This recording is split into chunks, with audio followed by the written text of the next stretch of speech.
North Kashmir में पिछले एक हफ्ते में 2 एंटी टेररिस्ट ऑपरेशंस किए गए और इन दोनों ऑपरेशंस में 5 आतंकवादियों को मार गिराया गया है।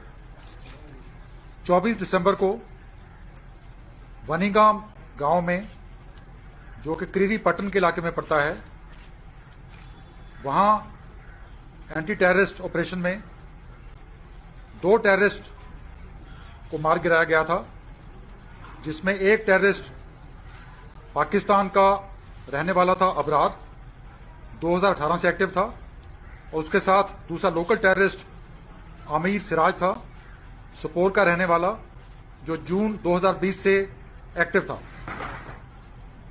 कल शाम को नेशनल हाईवे के बिल्कुल पास नूरा हॉस्पिटल के ऑपोजिट एचएमडी एरिया में स्पेसिफिक इनपुट मिली थी कि वहां पे कुछ टेररिस्ट ने पनाह ली है। उसके बाद आर्मी, जेकेपी और सीआरपीएफ द्वारा ज्वाइंट ऑपरेशन लॉन्च किया गया, जो पूरी रात चला, और आज 11:30 बजे जब ऑपरेशन खत्म हुआ तो उसमें 3 टेररिस्ट जो हैं उनको मार गिराया गया। गौरतलब बात यह है कि इस इलाके में, जो पारिमपुरा का, नारबल का और बमीना का इलाका है, यहां पे कंटिन्यूसली इनपुट्स आ रही थी कि टेररिस्ट किसी बड़ी टेररिस्ट एक्टिविटी को अंजाम देने वाले हैं, और सभी इंटेलिजेंसीज और सिक्योरिटी फोर्सेस इंटेलिजेंस को बिल्डअप कर रही थी। और कल जब खबर आई तो उस बिल्डिंग को कॉर्डन किया गया। कॉर्डन करने के बाद टेररिस्ट को सरेंडर करने की अपील की गई।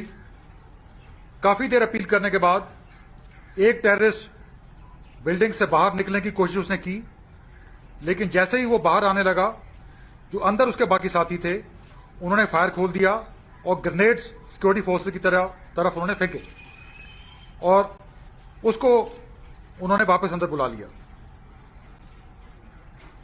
रात होने के बाद ऑपरेशन को हमने सस्पेंड किया, कॉर्डन जो था उसको टाइटन करके इंटैक्ट रखा, और रात भर और सुबह फर्स्ट नाइट पर हमने फिर सरेंडर की अपील की। लेकिन जब भी हमने सरेंडर के लिए अपील की, अंदर से या तो उन्होंने उसका जवाब फायरिंग से दिया या लगातार ग्रेनेड फेंके।